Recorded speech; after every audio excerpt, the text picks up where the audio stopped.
welcome back. Today, we're covering Reinhard Sinaga, Great Britain's serial rapist.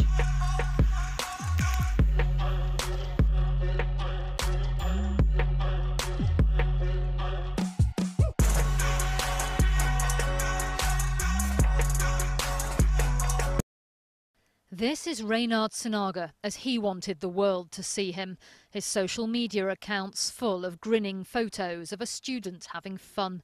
But Sinaga has many faces, and behind the mask lies the truth. A depraved monster, said by prosecutors to be one of the most prolific rapists in the world. The total number of offences that we've prosecuted is almost 160, over 48 victims. As far as the judicial process, probably anywhere in the world is concerned, he's probably the most prolific rapist that's come through the courts. In the world? I would say in the world, certainly in the British courts. Night after night, Sinaga would leave his Manchester flat to go and find victims. He took advantage of living in the city centre amongst the nightclubs and bars, and he made the streets outside them his hunting ground. Sinaga would often wait for drunk men to come stumbling out of this nightclub and then entice them around the corner to his flat, which is just next door. He'd offer them somewhere to have a drink or phone a taxi, and on one occasion it took him just 60 seconds to pick up a victim. Nearly 200 mostly heterosexual men made this journey, disappearing inside Sinaga's apartment block. Then they'd be offered drinks spiked with a drug like GHB, and that was the last they'd remember. Unconscious, the men were raped on this grubby mattress on the floor. When they woke up, they had no memory of what had happened. Sinaga would text his friends, boasting of sexual conquests. They thought he was joking when he quoted song lyrics about using a secret potion, of which one drop should be enough. But in fact, the drug wore off early on one man who woke up whilst being raped. He fought back, and when the police were called, they seized Sinaga's phone. They couldn't believe what they saw on it. The rapist had filmed each of his attacks. They found hundreds of hours of video. This is an absolutely unprecedented case. Looking at that amount of evidence is challenging in itself. That's equivalent to 1,500 DVD films. We believe there's over 190 victims that have been involved with Sinaga, with Reinhard Sinaga, and 70 of them are still to be identified approximately. The men who were traced were given support at this centre in Manchester, helped to cope with the trauma of being told they were the victims of rapes they can't remember. Some men found it very difficult to process.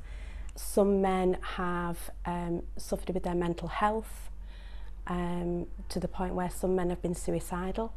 How is it possible that someone could be assaulted like this and not know?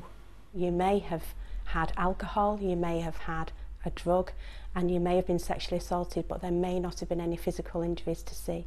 And if you haven't got any physical injuries, then you may not even suspect that you've been sexually assaulted. Reinhard Sinaga has shown no remorse. The judge remarked that he seemed to be enjoying being sentenced in court. He came to the UK from Indonesia on a student visa and is said to have applied for permanent residency. But his victims have said they hope he never leaves prison and rots in hell. He prowled the streets for years before he was caught. He's never explained his crimes. The rapist, considered a mystery as well as a monster. The face of a monster. Reinhard Sinaga, grinning on his social media pages, is the most prolific rapist in British legal history. Police say there may be as many as 200 victims. Sinaga prowled the streets of Manchester, searching for men, before luring them back to his flat. We've been speaking to one man, not one of Sinaga's victims, who was raped in 2016.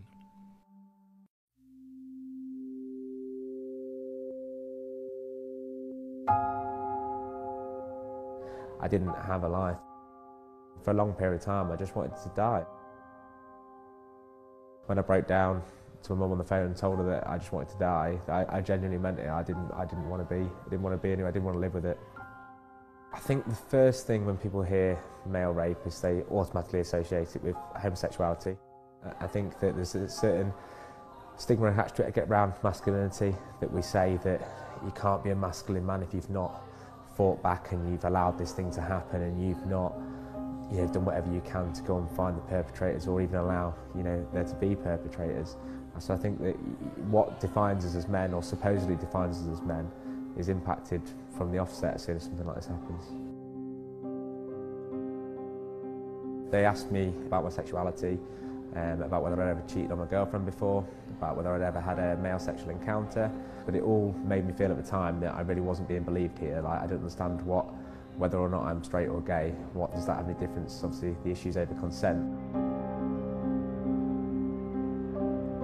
We see cradle to grave, so the youngest person we've seen is a baby of just a few days old, up to somebody, a gentleman in his mid-90s.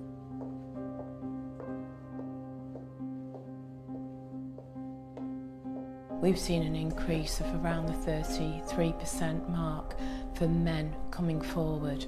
I'm an optimist, so I like to think it's not an increase in sexual violence. I think it's an increase in confidence in people being able to come forward.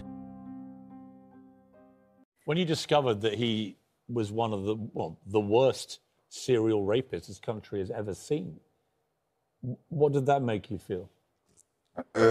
It's the same to say I've just tried to get on with it. I'm happy that I've stopped him and he can't do it to anyone else. I've just tried to get on with my life and not think much about what he's done to me and just don't let him ruin my life. You went to court, you saw him in the court. That must have been an uncomfortable experience, and yet I think you found it satisfying to know he was going to prison for a very, very long time and you were going back to your life and freedom and able to get on with your life. Yeah, so that's one of the big points for me. I mean, I got a bit of payback by beating him up, and also he's going to rest his life in strange ways while I'm going to be stuck living outside the open world, living my life, and he's never going to see the light of day again. This podcast is supported by advertising outside the UK. BBC Sounds. Music, radio, podcasts.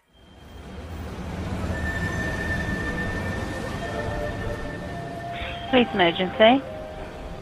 Hello, I think some guy has tried to rape me after he took me to his house, and I didn't want to. He's forced me to go to his house, and then he raped me. Where are you now? You would never feel unsafe if you met him on a street to speak to him. You could easily believe that he has been a good Samaritan, that he's helped you out. He looked very much like any other student that you might meet on the street. Right, this guy who you've met, have you just met him tonight?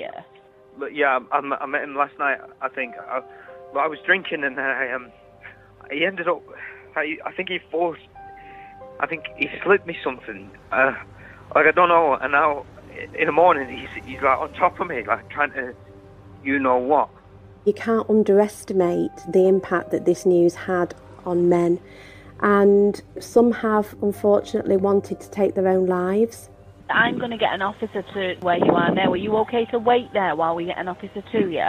Yes, as long as it's soon.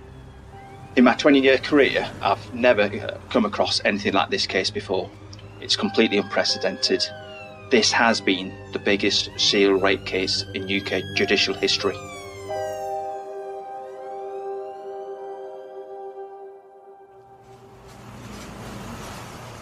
I'm on Albert Square in Manchester's city centre. Towering above me is the impressive Gothic Town Hall, Manchester's beating heart. Princess Street is the artery that takes you southeast from here. It runs past lots of busy bars, shops and restaurants, then alongside Chinatown, before you reach the city's famous gay village. It's an area that's also home to thousands of students. Among them, from 2007 until 2017, was postgraduate Reinhard Sinaga from Indonesia. Ray was cheerful, calm, very engaging, very charismatic. Anyone who met him would say that. In 2008, Sarah met Reinhard Sinaga when she was a postgraduate at the University of Manchester. He was studying for a master's degree. Sarah isn't her real name, but she'd only talk to me if we agreed not to identify her, so an actor is speaking her words. I knew him when he first came to Manchester as a student. I was part of a group of friends he had, but I wasn't close friends. When I was with them, Ray was never actively cruising, looking to pick up someone. He had a lot of attention from gay guys. He had no problem flirting. He was never seen as a party guy that goes crazy on nights out. He was very normal, engaging, friendly. Ray was quite vain. He spent a lot of attention on how he looked, the clothes he wore. His exotic looks made him stand out in a good way in the gay community. I don't think he'd have any problem to meet any gay guy in a natural way if he wanted to have sex or whatever. But he liked more manly men. That's his type. The eldest son of a wealthy businessman, Reinhard Sinaga was born into a conservative Christian family in Sumatra in 1983. Like the rest of Indonesia, it's an island where being gay is taboo. So Sinaga was forced to keep his sexuality a secret. And when he arrived in Manchester in 2007, he was free to embrace the lifestyle he'd always craved. He liked Manchester. It was a way to be out of the closet in some ways because his family are practicing Christians. He said his family didn't know he was gay. But anyone within a minute of talking with him would know he was gay. I think his family is in denial. What do you know about his family? I met them when they came to visit. They didn't speak much English. He was very formal towards his family. He's the oldest of his siblings, and that has a weight within the tribe system. The weight of his family name. He didn't want to go back to Indonesia, so studying was the easiest way for him to keep staying here and live as a student. Sinaga's wealthy father was able to help fund his son's lifestyle from afar, but he also held several part-time jobs which he fitted in around his studies. One of them working in a bar in Manchester's gay village, where he still remembered. Very charming, very smiley, always aiming to please, and very sweet boy on the surface. And how was he at his job? Very good. He was up there with probably top employees that we've had. A really nice guy. Do his job and he'd go home, then turn up for his shift the next time. He was very polite. His English was very, very good. Even when talking, he spoke a lot with his eyes and his smile. So, you know, that's quite nerving that somebody could almost like suck people in. He was honest, he was efficient, so yeah, I was horrified. Sinaga lived here, in a small flat in Montana House. It's a modern red brick multi-storey building on Princess Street. When he moved here in 2007, I was living just around the corner. I'd walk past here most days on my way to work as a young producer at the BBC on Oxford Road. By day, Sinaga would be studying in his flat. But in the evenings, he had other plans. I met him in a takeaway. It was at the end of the night out. I was just looking to charge my phone. I asked the takeaway person whether I could charge my phone, and he overheard me and was like, I've got a flat around the corner to charge it there if you want. It's only like 5 minutes walk away, not even that. So I thought, yeah, I don't mind doing that. This is Robert, again not his real name. Like so many others in this harrowing story, he doesn't want to be identified. But he was happy to tell us what happened to him, providing we kept him anonymous. After a night out clubbing with friends in 2016, he headed home via a takeaway, which is where he met Sinaga. Can you describe him for me? He was only a slim, scrawny guy, you know. I thought I could handle myself if anything happened. And then I went back there, and he seemed nice enough, so I put my phone on charge. His flat looked like your average uni accommodation. It looked like quite a nice flat, a decent location. There was nothing which made you think, you know, like he had something going on. It was just like your average student flat. He started offering me a few drinks and stuff, and I said no to them all. What kind of drink did he try to offer you? I mean, he had a wide selection, so he was catering for whatever I would have wanted, but just the fact that I didn't want to drink anything. And he's not someone I would socialise with or sit down with, like, and have a drink with. But yeah, pretty much he had everything. So you said no. Did he try and persuade you to have one? Yeah, he asked if I wanted another drink. Then I thought that was a bit weird. Why would I want different choices of drink, you know what I mean? After about 15 minutes, with his phone charged to just 5%, Robert made his excuses and left the flat. He took down Sinaga's number and added him to his contacts, giving him the name Creepy Ray. He told him he might get back in touch, but he never did. He didn't know it then, but Robert had a narrow escape. Police believe Sinaga spiked his victims' drinks with so-called date rape drugs like GHB, readily available on the streets of Manchester or online. Toxicologist Dr. Simon Elliott. GHB was designed originally as a medicine for anaesthesia, and then into the late 1990s and 2000 it had gained a reputation as a potential so-called date rape drug due to the fact that it can cause sedation and sleep in people who take it. How does it work? So essentially it works in the brain, and it acts a little bit like alcohol, but if you take too much GHB, you can actually be very sleepy, so it can actively affect your sedation and actually cause people to be unconscious. GHB can also affect memory as well. Sinaga had such little regard for these men's lives that Simon Elliott believes he could have killed them. If alcohol is consumed, then many of those effects can be made worse. And the problem is, and this is one of the key issues with GHB, if alcohol is consumed at the same time and there's quite a large amount there, then that can actually cause death. Are you saying that some of the victims could possibly have died in this situation? Absolutely, and I was very surprised that no one died. So if you were given it, would you know? GHB's effects are very rapid. If a significant amount is given and consumed, then you could literally fall asleep within minutes. Police emergency. Hello, I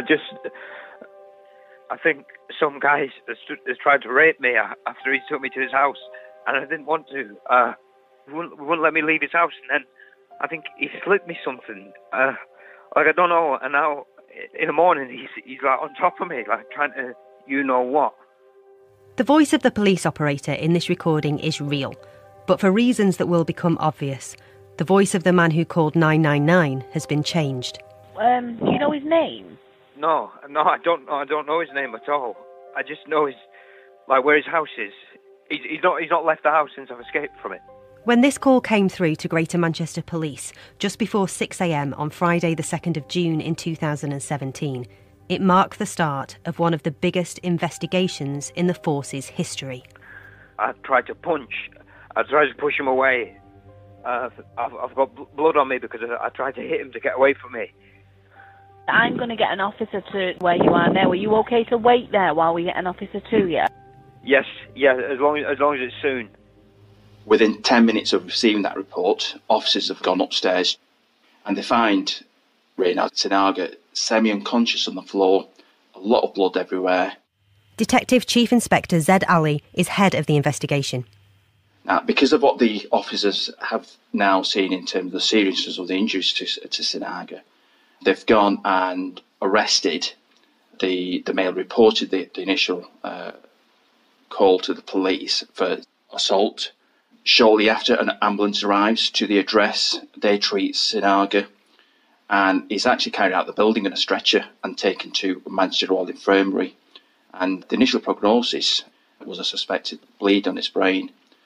So this was the very early stage of the investigation. So we had quite a conflicting reports into us. So we've got one where someone is saying he's been raped by an unknown male, and on the other side we've got Reinhard Sinaga with some serious head injuries. Sinaga was in hospital with serious injuries, and his attacker, who quite literally had blood on his hands, was in custody. But the appalling truth was about to unfold. He was in and out of consciousness. Medical staff told me that he'd been asking about the whereabouts of his phone. Detective Inspector Matt Gregory was the first officer to visit Sinaga in hospital, and he was surprised how desperate Sinaga was to be reunited with his phone. I went back to Montana House and found his phone under his bed where he said it would be, and he provided me with a 4-digit PIN number. Didn't work. It was incorrect. So he'd given you the wrong PIN code to his own phone? That's right. He knew that I was in possession of the phone at that point, and he subsequently provided me with a password which unlocked the phone. And it was at that point when I was at the bedside with Sinaga when he made several attempts to reach out for the phone and take it from my hand. It was at that point that my level of suspicion was sort of increasing. I just clicked on the Photos app on the phone, and the last 3 thumbnails that came up were of a naked part of a male anatomy. Can you describe what the video footage was of? The scene in the video was Sinaga's flat, specifically the bedroom. There was a male lying on the floor, face down, who was clothed, but their trousers and underwear had been pulled down to their knees, and then a naked person who I was able to tell was Sinaga approached the male on the floor and commenced committing a sexual offence against him. In Matt Gregory's hand was video footage of Sinaga raping a young man, the same young man who admitted attacking Sinaga and who was now in custody on suspicion of causing grievous bodily harm. So this case has just flipped. You've just realised you've basically arrested the wrong man. Yes. And the criminal is in hospital being looked after. Yeah, absolutely. And then from there, what's happened? We've gone back to victim 1 to release him. Because he's the first to give evidence against Sinaga, detectives call him Victim 1. And when he's released from custody, Victim 1 discovers the phone in his pocket isn't actually his. In his haste to escape the flat, he's grabbed the wrong one. The mobile phone he had that he picks up from the apartment, he says, "Oh, this isn't my phone actually, now I looked at it." That was a second phone that Reinhard Sinaga had. That also contained other evidence. Now detectives have 2 of Sinaga's phones, and mounting evidence that they're dealing with a serial rapist. What was on that phone, Zed? So we had hundreds of videos of different men being raped by Reinhard Sinaga. Hundreds. On Sinaga's mobile phones and a number of hard drives which were discovered in his flat were hundreds of videos of rape and assault, thousands of photographs, and the personal details of more than 200 men. What came back was a vast amount. It was just over 3 terabytes of data that we had to sift through, of images of obscene footage of men being abused. He was recording in his phones and then backing them up on either laptops and storage devices that we found within his apartment. It took weeks for a team of officers to view all the video evidence, and at the end of it, they'd identified almost 200 victims, all of them drugged and raped in Sinaga's Manchester flat. What stands out with this is the graphic nature of what's been on there. It's not something that anyone should have to watch, videos of men being raped. Reinhard Sinaga arrived in 2007, didn't he? And he was arrested in 2017. So essentially there was a serial rapist at large in Manchester for a 10-year period. You know, how has that happened? It's happened by his manipulation, by this facade that he's put on. You would never feel unsafe if you met him on a street to speak to him. You could easily believe that he has been a good Samaritan, that he's helped you out. He looked very much like any other student that you might meet on the street. Greater Manchester Police's Dorothy Orr was given responsibility for gathering and managing evidence in the investigation, now called Operation Island. He's not very big, he's quite slight.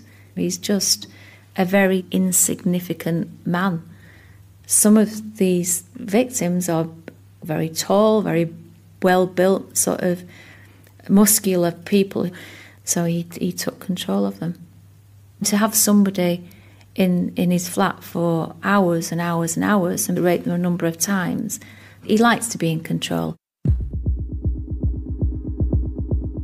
Sinaga's modus operandi often involved watching the streets from the windows of his flat in the heart of Manchester's clubland, looking for potential victims, mostly straight men who'd often had a lot to drink and whose judgment was already impaired. He'd befriend them, playing, as we've heard, the Good Samaritan, offering them a place to stay, a drink, or maybe somewhere to charge their phone. I've actually got CCTV where within 60 seconds of Sinaga leaving his apartment, he's walking back with this victim who's clearly drunk, he's staggering. That's just absolutely astonishing within 60 seconds to be able to do that. He can go out of his flat, find someone he's never met before, pick them up and persuade them to come back to his flat in 60 seconds? Yes, he has. He'll know that when people are drunk, their safety measures are lowered, their guard is down. Other than the fact victim 1 escaped his attacker and called the police, there's very little else in his testimony that's unique. His story would become a familiar one to the officers investigating the case. We were out for a night out at Factory nightclub, and in the early hours I lost my 3 friends, so I went outside to see if I could contact them. 10 minutes passed, and while I was outside, Mr. Sinaga came up to me and asked me how I was, who I was, why I was outside. As a fellow student, I thought he was just looking after me, checking a fellow student was all right. We started talking for 10-15 minutes. Once that happened, he offered me inside into his flat to keep warm while I waited to contact my friends. There seemed no problem with it. I followed him inside and went with him into the flat, where we were still chatting about school, college, university. I just thought students helping each other out in Manchester. It's a big city, we were helping each other out. Then when I went inside, this is when he offered me a drink. 2 drinks. I went to the toilet as by this point I'd had a few drinks and I needed a wee. I've come back to his living room. He had 2 shots, a red one and a see-through one. I took 2 shots. I took one straight after the other. Then from that point on, I don't have any recollection still to this day. Until 6 o'clock in the morning, that's when I woke up and found him on top of me. Looking up to Sinaga's flat from down here on the street, I can see that it must have been the perfect vantage point for him to identify his victims. Many of them will have been leaving nightclubs or one of the several bars all within a stone's throw of here. He'd then bring them back here, into the building and up to his flat. A short journey which took seconds for the 200 plus men who thought they had nothing to fear. I've retraced their steps.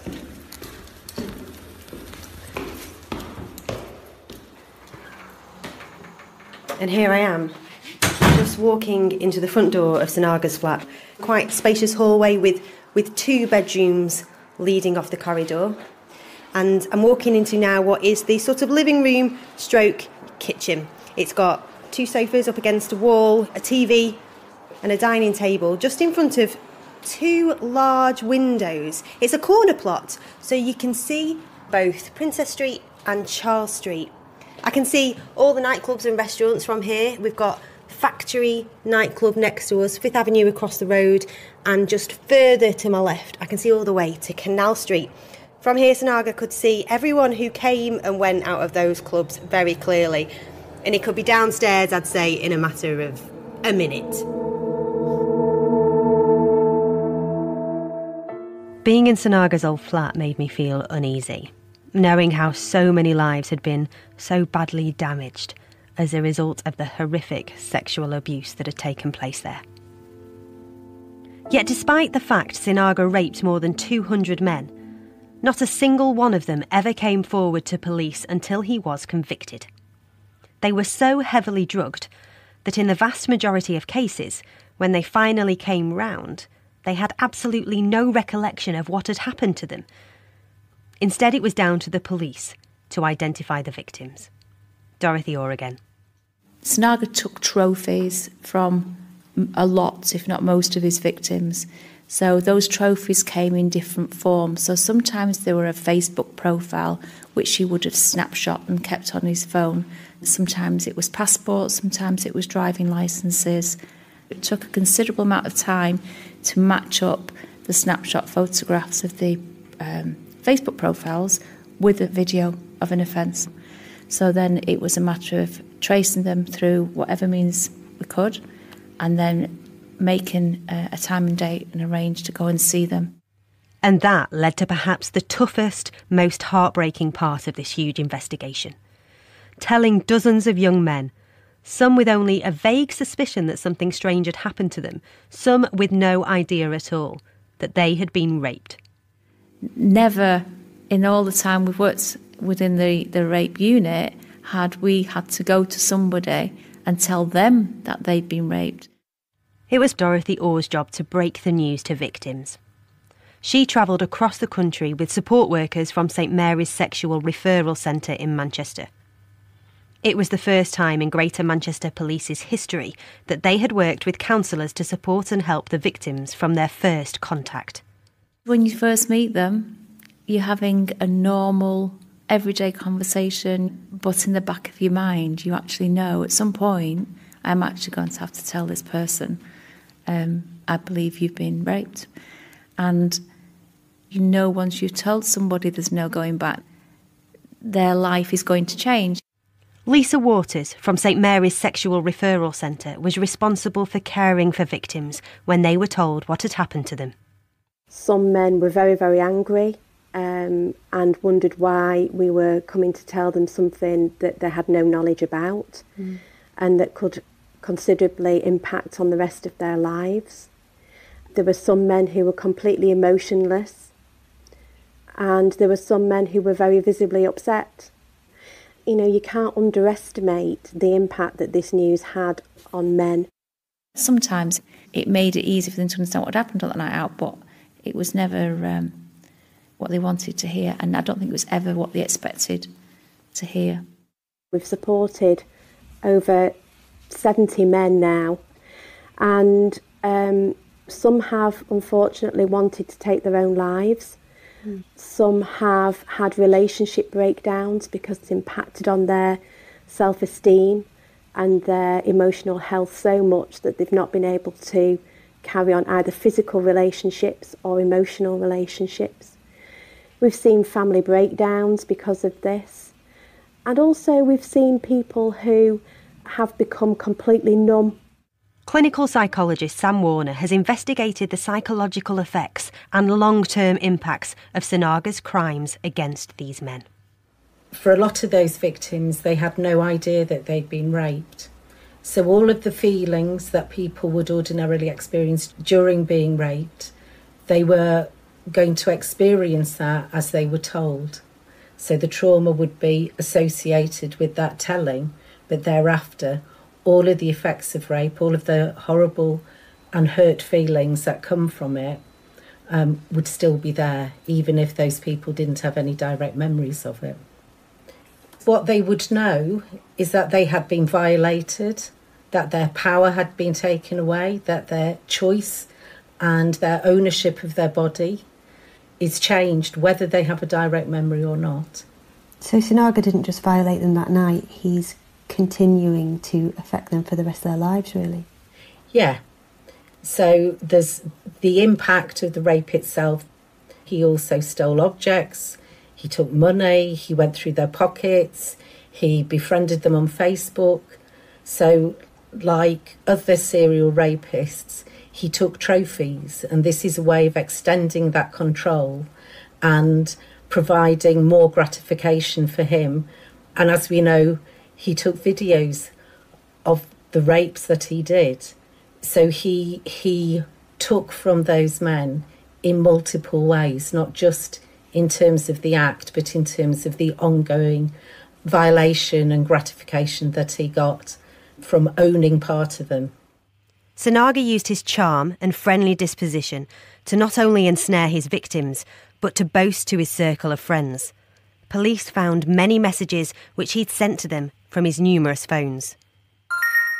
I didn't get my New Year's kiss, but I've had my first sex in 2015 already. I met him in the factory next to my building. Straight, 22, playing football. He was straight in 2014. 2015 is his breakthrough to the gay world. Part of what he was doing was knitting together his fantasy world. And part of that is presenting himself to his friends and the general public as this nice person. And indeed, if he couldn't be a nice person, he couldn't have groomed those men in the moments that he did to get them back to his flat. If he didn't look unthreatening, we still believe that we can see rapists, that they look a particular way, and they don't. They come in all shapes and sizes. They come from all over the world. They rape men and women, boys and girls, and they live amongst us. We cannot see them that easily. Otherwise, they wouldn't get away with it. And indeed, Sinaga, if he acted like he did in private, with his friends, his family, and at the church, he would have been arrested. Reinhard Sinaga was charged with 159 sexual offences, including 136 rapes against 48 men. He pleaded not guilty to all charges, so each of the 48 victims had to attend court. The trial took 18 months and was split into 4 separate court cases, each with about 12 victims and each with a separate jury. Ian Rushton from the Crown Prosecution Service was responsible for that decision. First of all, you have to make any case understandable and digestible to a jury. It's hard going watching and listening to this stuff, to have had one very, very lengthy trial, with all our 48 victims in there, would have swamped a jury. And secondly, I didn't want to make it just a conveyor belt with, victim number 37, victim 42. For each of these men, this case represents something of a life-changing episode. The dozens of victims who gave evidence could not know the full extent of what they'd be confronted with in court. They all had to relive events leading up to and after the sexual assaults. Many had to watch the videos of their ordeal, being violated by Sinaga, all while he watched on from the dock, smiling throughout. Finally, they faced interrogation by Sinaga's defence team, accused of being willing participants in the sexual activity that took place. He asked you whether you would be interested in that sort of role play. No recollection of this either. You said you would give it a go. No recollection of that either. He told you that it made him feel sexy if he recorded it. No recollection of this either. Many of the people who watched the trial and observed him during the trial came to the conclusion that he derived yet further pleasure from making our victims relive the ordeal, having to watch themselves on video, having to say, yes, that's me, and I didn't consent to any of this activity. He also told you that because of his particular interests, as it were, he wanted the submissive person to be unmoving, just stay absolutely still, so he could feel totally in control. No recollection of that either. Nothing like that said? No. Tried to maintain a quite ludicrous defence that this was all part of some willing role play that the victims engaged in with him quite consensually. One only has to look at the video recordings to see that that was just a ridiculous line of defence. But he's entitled to put that defence to a jury. They were faced then with Sinaga sat there watching them all the way through with complete lack of emotion when some of these young men physically cried in the witness box and showed no remorse, no compassion, no emotional attachment to what was happening in the courtroom at all. I've been in court here in Manchester where I saw Sinaga for myself. He was beamed on a live link from prison onto a large TV screen in the middle of the room. He was clean-shaven, with shoulder-length glossy black hair, wearing a blue shirt, a peach jumper, and smiling throughout the entire court proceedings. That sinister smile. He looked happy to be there. Since Sinaga's conviction in January, police have told File on 4 that a large number of men have come forward to say they fear they were also raped by him. And there are 68 victims who police say they have been unable to identify from their video footage. That means there are many men still out there who could be suffering, feeling like they have been harmed in some way and not getting the help they need. Even if they don't want to report to the police, we would urge people to come forward for support and just to offload, really, because I think, sexual violence is a very isolating crime. And I suppose in this instance, the people who are the victims don't necessarily know what's happened to them, but they might have a suspicion that something has happened. And that's really hard to cope with if you're just thinking about it on your own. We don't know how many victims in total, because our sources really are only the devices that we have recovered. He may have in the past had other devices which we've never traced. There might be occasions when he didn't record what he'd done. So you think there could be more victims out there? I'd be surprised if there weren't. Sinaga's time in this country has not been completely confined to working and living in Manchester. He's had connections with other, principally northern cities. So we don't know what, if anything, has gone on there. He ran a sophisticated modus operandi, so it wasn't just a spur of a moment thing. He had his equipment ready to commit these offences. Sinaga was given a life sentence with the possibility of parole after 30 years. For many of the victims, that just isn't long enough. I want Sinaga to spend the rest of his life in prison. Not only for what he's done to me, but for what he's done to the other lads, and the misery and the stress he's caused them. The perpetrator has taken a part of me that I will never get back, and deserves the largest sentence possible. Within the next month, the Court of Appeal is due to rule on a challenge to Sinaga's sentence. The Attorney General's office has described it as unduly lenient and wants him to spend the rest of his life in prison. If the appeal is successful, Reinhard Sinaga will be the UK's first non-homicide criminal to be given a life sentence with no parole. Sinaga shouldn't be allowed out of prison ever. He's going to prison for the rest of his life. That's how I've managed to block it out and get on with my life. And by kind of blocking out the bit that I don't know. I got a bit of payback from me stopping it. I've just tried to get on with my life and get on with it. I've had the help of my friends and family and the support in my area to make sure I was alright. And I'd say to anyone who thinks it might have happened to them, it's best to step forward and to deal with it, because this is what Sinaga wanted. For it to kill us from the inside, but we need to go out and say it's not a bad thing. It's not our fault. It's his fault.